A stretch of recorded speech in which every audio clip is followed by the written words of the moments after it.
IAS అధికారిని హరిత గారు చేసినటువంటి అవినీతి అవకతవకల్ని బయటపెట్టారు తెలుగుదేశం పార్టీ నాయకులు ఆనం వెంకటరమణారెడ్డి గారు.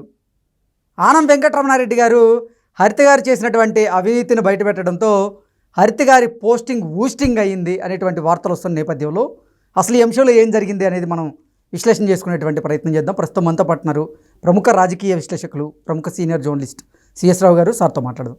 సార్ నమస్తే. సార్ నమస్తే.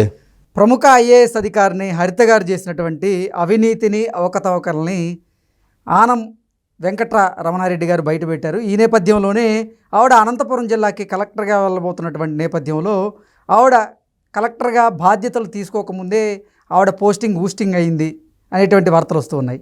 అసలు ఏం జరిగింది సార్? సో వాస్తవంగా ఇటీవల జరిగినటువంటి బదిలీల్లో అనంతపురం కలెక్టర్గా హరిత ఐఏఎస్ని చేస్తూ ఆంధ్రప్రదేశ్ ప్రభుత్వం ఉత్తర్వులు జారీ చేసింది.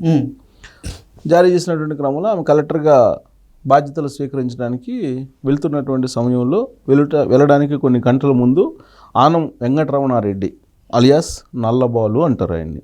ఆయన గర్వంగా కూడా ఫీల్ అవుతుంటాడు ఆ మాట అంటే. ఆ నల్లబాలు అని పేరు పెట్టింది ఎవరంటే వైఎస్ఆర్ కాంగ్రెస్ పార్టీకి సంబంధించినటువంటి సోషల్ మీడియా వాళ్ళు.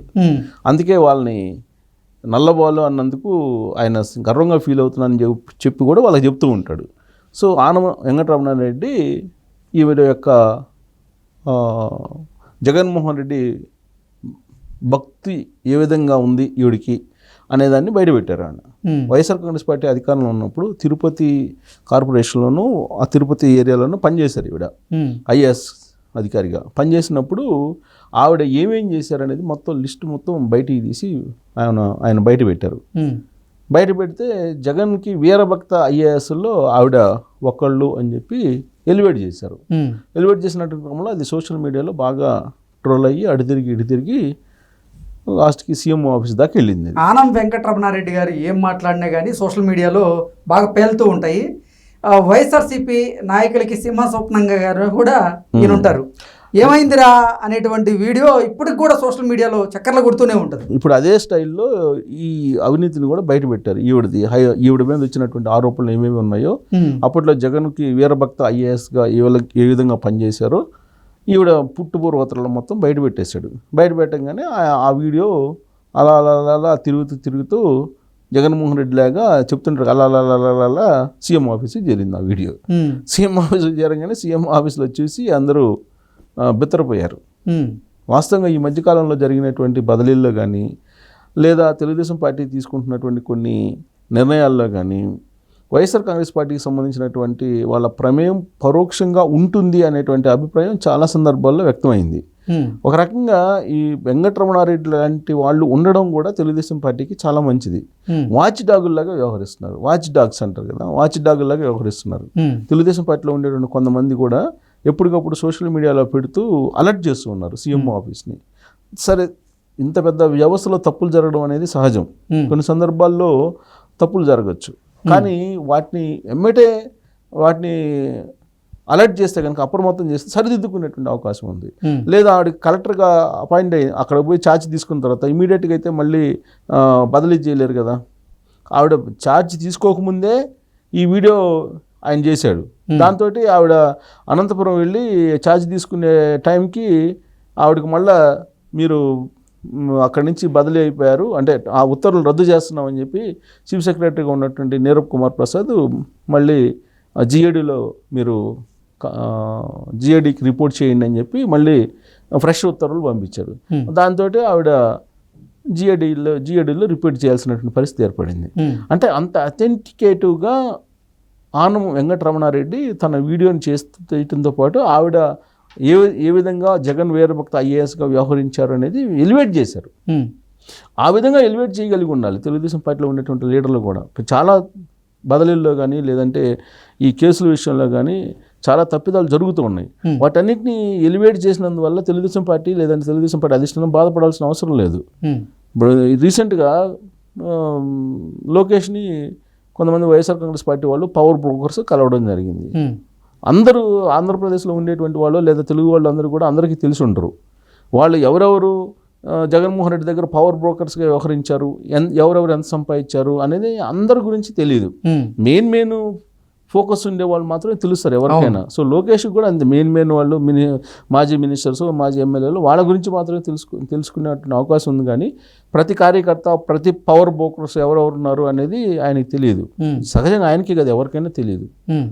అప్పుడు ఏం చేయాలి, చుట్టూ ఉండేటువంటి కోటరు ఎవరైతే ఉన్నారో వాళ్ళు అప్రమత్తం చేయాలి.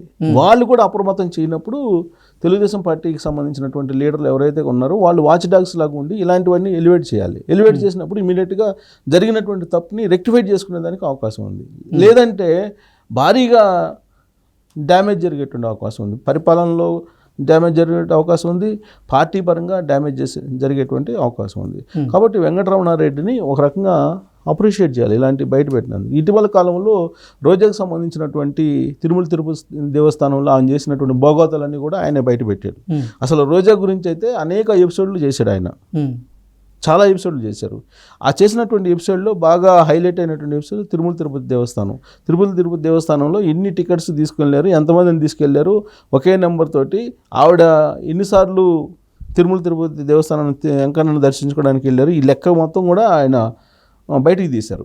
దాంతోపాటు గ్రావెల్ ఎక్కడెక్కడ అమ్ముకున్నారు, ఎక్కడెక్కడ బినామీగా ఆస్తులు కొన్నారు, ఆవిడ బెంగళూరు హాస్పిటల్లో ఉన్నప్పుడు ఏం చేసింది అన్నీ చెప్తూ ఉంటారు ఆయన, విత్ డాక్యుమెంట్స్, విత్ టైము, అవన్నీ కూడా చెప్తూ ఉంటారు. మొత్తం మీద ఆయన డేటా కలెక్ట్ చేస్తాడు. డేటా కలెక్ట్ చేసి ప్రజల ముందు ప్రజెంట్ చేసేటువంటి ప్రయత్నం చేస్తూ ఉంటారు.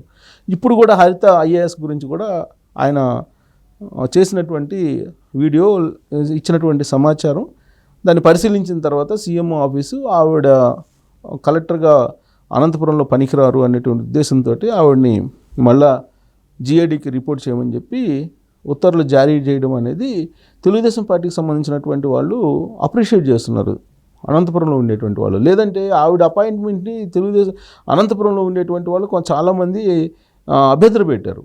అలాగే అంతకుముందు తిరుపతిలో ఈయనతోటి ఉన్నటువంటి ఈయన గురించి తెలిసినటువంటి తెలుగుదేశం పార్టీ లీడర్లు తిరుపతిలో ఏమేం చేశారు, జగన్మోహన్ రెడ్డి అనుచరులకు వాళ్ళు ఏం చెప్తే అది యాజిటీజ్గా చేసేసారు, ప్లస్ వాళ్ళతో కలిసి అవినీతి అక్రమాలకు పాల్పడ్డారనే సంగతి తిరుపతి వాళ్ళకి తెలుసు.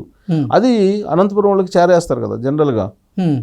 సో అలా కొంతమంది తెలుగుదేశం పార్టీ వాళ్ళకి తెలిసినప్పటికి కూడా ఆధారాలతో సహా బయట పెట్టలేకపోయారు. కానీ వెంకటరమణారెడ్డి ఆధారాలతో సహా బయట పెట్టారు. దాంతో ఆవిడ పోస్టింగ్ ఆగిపోయింది.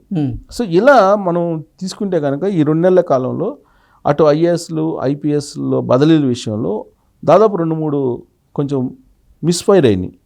అంటే జగన్మోహన్ రెడ్డి వీరభక్తులుగా ఉన్నటువంటి వాళ్ళకు కూడా పదవులు ఇవ్వడం జరిగింది. రకరకాల కోణాల నుంచి వీళ్ళు పైరవీలు చేసుకుంటూ వాళ్ళు మళ్ళా కీలకమైనటువంటి ప్లేసుల్లో ఉండటానికి ప్రయత్నించి సక్సెస్ అయినటువంటి వాళ్ళు ఉన్నారు. సో వాళ్ళ మీద కూడా కొన్ని వీడియోస్, కొన్ని న్యూస్ సోషల్ మీడియా వేదికగా అలాగే వాట్సాప్ గ్రూపుల్లో తిరుగుతూ ఉన్నాయి ఇప్పటికి కూడా. అలాగే రెగ్యులర్గా చంద్రబాబు నాయుడు గారిని లేదంటే లోకేష్ గారిని కలిసేటువంటి వాళ్ళు ఎవరెవరు ఉన్నారు, వీళ్ళు తెలుగుదేశం పార్టీ వాళ్ళ, లేదంటే పవర్ బ్రోకర్సా, లేదంటే వైఎస్ఆర్ కాంగ్రెస్ పార్టీ కోవట్ల అనేది కూడా వాచ్ డాగ్ లాగా చాలామంది చూస్తూ ఉన్నారు. వాళ్ళు ఫోటోలు బయట రాగానే వీళ్ళెవరు ఎందుకు వచ్చారు అనేది సోషల్ మీడియాలో స్ప్రెడ్ అవుతుంది. అందుకే చంద్రబాబు నాయుడు చాలా క్లియర్గా చెప్పాడు 2 రోజుల క్రితం, వైఎస్ఆర్ కాంగ్రెస్ పార్టీకి సంబంధించినట్టు ఎవరిని కూడా తెలుగుదేశం పార్టీ తీసుకోదు, కోవట్ల మాదిరిగా జొరబడి రాజకీయంగా నష్టం చేస్తారు, అందుకని మేము అప్రమత్తంగా ఉన్నాము, ఎవరిని పడితే వాళ్ళని మేము పార్టీలోకి తీసుకునే అవకాశం లేదు. అలాగే నామినేటెడ్ పోస్టుల విషయంలో కూడా చాలా సైంటిఫిక్గా అధ్యయనం చేసిన తర్వాతనే ఫైనల్ చేస్తున్నాము.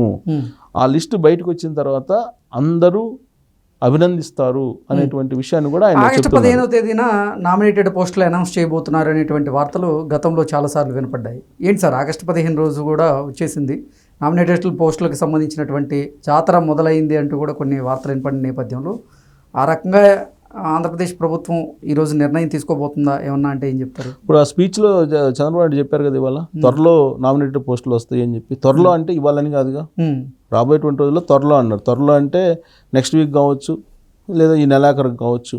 త్వరలో అంటే దానికి ఏ విధంగా ఆలోచించుకునే వాళ్ళకి ఆ విధంగా కనిపిస్తుంది. చంద్రబాబు నాయుడు త్వరలో అని చెప్పారు. ఇవాళ అయితే ఉండదని చెప్పి ఆయనే చెప్పారు కదా. ఇంకా ఆగస్టు 15 ఉంటుందని మనం అనుకోవడంలో అవకాశం లేదు కదా. ఓకే. సో కాబట్టి సైంటిఫిక్గా అన్ని ఆలోచిస్తున్నాం అని చెప్తున్నారు. ఒకవేళ ఏదైనా 1-2 మిస్ఫైర్ అయినా కానీ ఇమీడియట్గా సర్దిద్దుకోవడానికి కూడా ఇంతకు ముందులాగా ఆయన వెనకాట్లేదు. ఓకే. ఇమీడియట్గా సర్దిద్దుకునే ప్రయత్నం కూడా చేస్తూ ఉన్నారు. అది ఆహ్వానించే పరిణామమే. అందుకే ఇప్పుడు నల్లబాలు లాంటి వాళ్ళు చాలామంది తెలుగుదేశం పార్టీలో ఉన్నారు. అందరూ అప్రమత్తంగా ఉన్నారు. అందరూ ఎప్పటికప్పుడు మిస్ఫైర్ అయినప్పుడు దాన్ని ఎలివేట్ చేస్తున్నారు. ఎలివేట్ చేయగానే దాన్ని ఎందుకు ఎలివేట్ చేస్తున్నారు అనేది వాళ్ళు అడగకుండా రెక్టిఫై చేసుకోవడం అనేది ఇది శుభపరిణామం కింద తీసుకోవాలి తెలుగుదేశం పార్టీలో.